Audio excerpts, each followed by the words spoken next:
তারেক জিয়ার বিরুদ্ধে অবিশ্বাস্য ঘটনা ঘটে গেছে।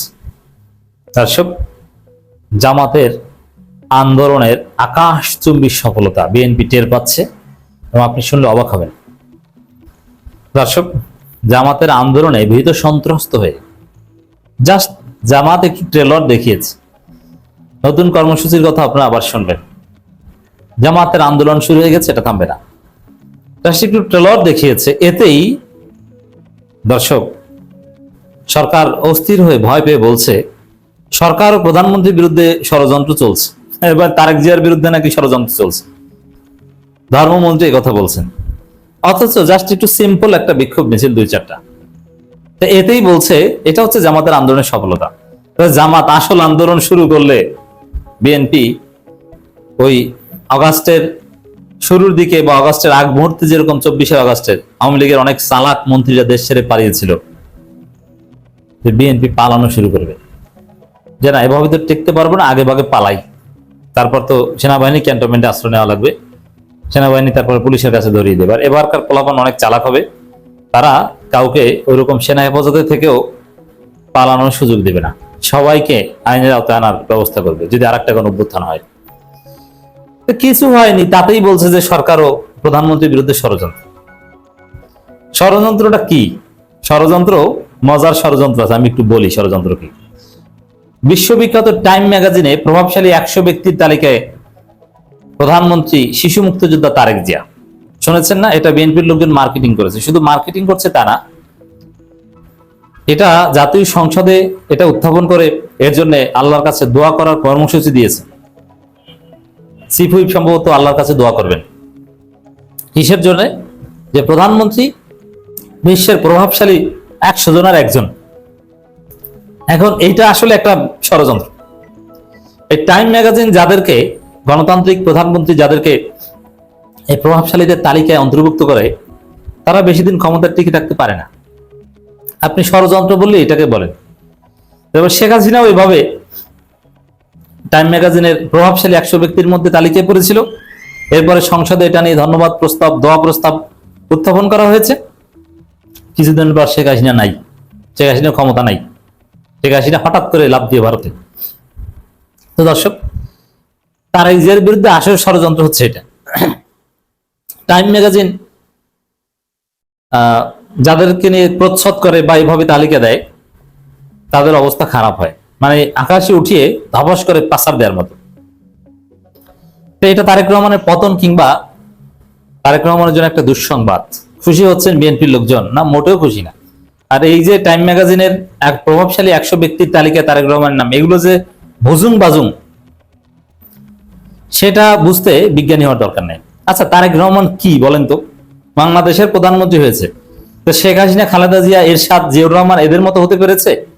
কিছুই না। জাস্ট কয়েকদিন হলো ক্ষমতায় আসলো, শুক্রে 8 দিন। এদের প্রভাবশালীটা হলো কিভাবে? এখন পর্যন্ত ফেসিস্ট হয়ে উঠতে পারেন নাই, নিজেদের মতো করে সংবিধান সাজাতে পারেনি। এখন পর্যন্ত হাসিনার সংবিধান আছে, বিএনপির বৈধতা এখন পর্যন্ত সাংবিধানিক ভাবে পায়নি। যেমন বিএনপির যে আদর্শ 31 দফা, এগুলো সংবিধানে ঢুকাবে, জিয়াউর রহমানকে স্বাধীনতার ঘোষক বানাবে, মানে সবকিছু ঠিকঠাক মতো করবে। প্রশাসন নিজের মতো করে পুরোপুরি সাজাবে, দলীয় লোকজন নিয়োগ দিবে, বিশ্ববিদ্যালয়গুলো সব ছাত্রদল দখল করবে। তারপরে না বলতে পারেন যে না এবার পাওয়ারফুল হয়ে উঠেছেন। আপনি কিসের পাওয়ারফুল হয়েছে বলেন তো? নতুন কি দেখেছেন বিএনপির মধ্যে? কিচ্ছু না। জাস্ট একটা মেটিকুলাস ডিজাইন, ইলেকশন ইঞ্জিনিয়ারিং এর মাধ্যমে প্রধানমন্ত্রী হয়েছেন, এই তো। এতে বিশ্বের 100 জনের তালিকায় থাকার যুক্তিটা কি? কি এমন পাওয়ার? প্রভাবশালী একটা কি প্রভাব?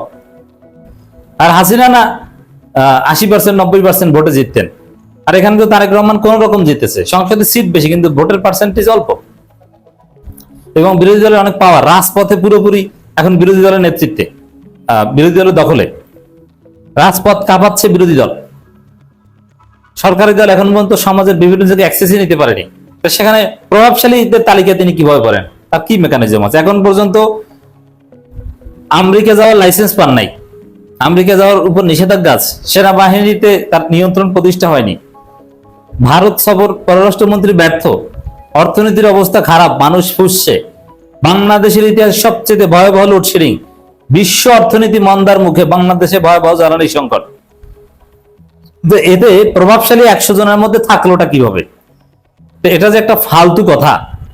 টাইম ম্যাগাজিন যে আসলে একটা দুর্বিসন্ধি থেকে এটা করে, এবং টাইম ম্যাগাজিনের এই তালিকা, এটা যে একটা কুফা। ডাক্তার জাকির নায়েকও এরকম বিভিন্ন ম্যাগাজিন প্রভাবশালী 100 মুসলিম ব্যক্তিত্বের মধ্যে রাখত। হঠাৎ করে দেখলাম যে জাকির নায়েক ভারত থেকে আউট। তো ওইখানে যারা স্থান পায় তাদেরকে পালাতে হয় বা তাদেরকে দেশ ছাড়তে হয়। এটা হচ্ছে বাস্তবতা। তো তারেক রহমানের বিরুদ্ধে ষড়যন্ত্র, ওই টাইম ম্যাগাজিনে আপনারা যেটা প্রচার করছেন, মাহদি আমিন যেটা প্রচার করছে, সংসদে এখন যেটা আপনারা এস্টাবলিশ করতে যাচ্ছেন, ওইটা হচ্ছে সবচেয়ে বড় ষড়যন্ত্র। আর এই ষড়যন্ত্রের কথা কেন বলছে? এটা জামাতের আন্দোলনের সফলতা দেখে বলছে, জামাতের আন্দোলনে ভীত সন্ত্রস্ত হয়ে বলছে। তো দর্শক, তারেক জিয়া নিজেই তো নিজের বিরুদ্ধে ষড়যন্ত্র করছেন। হাসিনা প্রধানমন্ত্রী ছিল, হাসিনার বক্তব্যে ভুল ভুল তথ্য এগুলো নিয়ে হাসাহাসি দেখেছেন একবারও? হাসিনা ফেসিস্ট ছিল, ফেসিস্ট হলো তার মধ্যে স্মার্টনেস ছিল। এবং যেগুলো নিয়ে আমরা হাসাহাসি করতাম, যে কাঁঠাল দিয়ে বার্গার খান, অথবা কিসের ওই বেগুনির পরিবর্তে কুমড়ার চপ বা ইত্যাদি ইত্যাদি, এগুলো তো ক্রিয়েটিভ কথা, এগুলো তো আসলেই সৃজনশীল। আপনি যাই বলেন না কেন, কাঁঠাল দিয়ে বার্গার, এটা উন্নত দেশে অনেকে খায়, আমরা হাসিনাকে চাতাইতাম, কিন্তু বাস্তবে এটা সৃজনশীল কথা। এবং বেগুন জিনিসটা রমজানে খুব ক্ষতিকর, বিশেষ করে যাদের অ্যালার্জি আছে। সেখানে ওই বেগুনির মতো চপ, যেমন আমি আমার বাসায় রমজানে আমার স্ত্রী বানায় বিভিন্ন ধরনের চপ, কুমড়া দিয়ে, আরো বিভিন্ন সবজি দিয়ে 4-5 ধরনের চপ, বেগুনও থাকতো, বা বেগুন খুব কম। এটা তো ক্রিয়েটিভ কিছু এবং অনেক স্বাদ। হাসিনা ভালো কথা বলে, ক্রিয়েটিভ কথা বলে ট্রলের শিকার হতেন, কারণ বাংলাদেশের মানুষ ওটা পছন্দ করেনি। আর তারেক জিয়া ট্রলের শিকার হন কি বলে? এক এক সময় এক একটা ভুল তথ্য দিয়ে।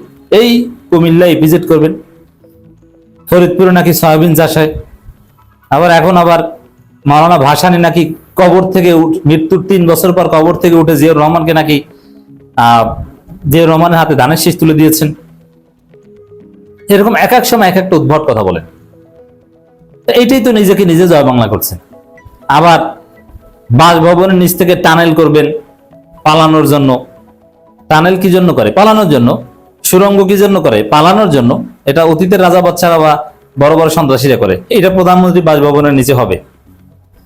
এগুলো আবার জনসম্মুখে আসছে। ষড়যন্ত্র তো এটাই, নিজের বিরুদ্ধে নিজে ষড়যন্ত্র করছে, নিজের অবস্থা নিজে খারাপ করে দিচ্ছে।